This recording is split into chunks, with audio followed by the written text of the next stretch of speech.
It's so cold, isn't it, in many parts of the UK this week? It is. It's going to progressively get colder. I've got the other view of London this morning. This was taken about half an hour ago or so. Again, still snowing. The snow's just lying on the pavements now. But this week we're looking at disruptive snow for some of us.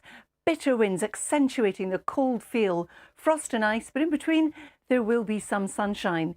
Now, the cold weather is coming from Siberia. It's an easterly wind dragging the cold air all the way across Europe and across our shores. And you can see too the direction of the arrows.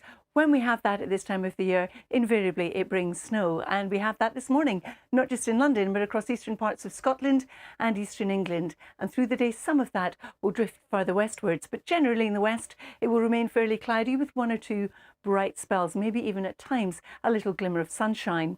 Temperatures across England and Wales locally not breaking freezing, but we're looking at a rough 0 to about 3 degrees. Now, through this evening and overnight, we have a line of snow showers coming in across East Anglia, Kent, heading down towards the Channel Islands, and then more snow coming in across eastern Scotland and northeastern England. Under clear skies, it's going to be cold, it'll be frosty, and there's the risk of ice on untreated surfaces.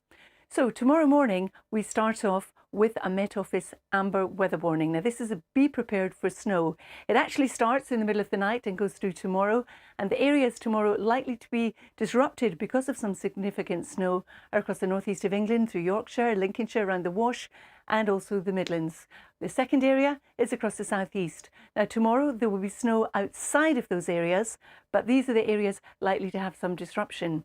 Then on Wednesday, another area, and again another amber weather warning. Be prepared for disruption across parts of northern Scotland, eastern Scotland and northeast England. And like Tuesday, there'll be snow outside of this area, but nonetheless, the most disruptive is likely to be where we've got the amber weather warning.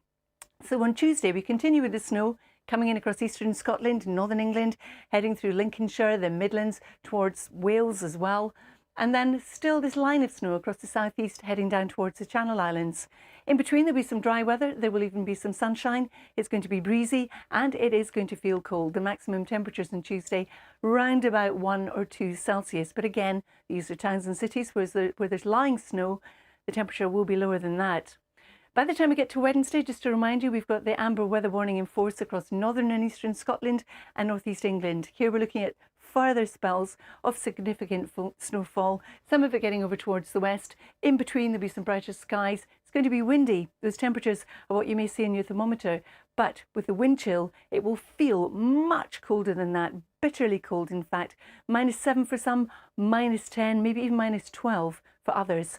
And by Wednesday the amount of lying snow we're likely to have are these figures: 20 centimetres in the north of the country, 2 to 10 in the south.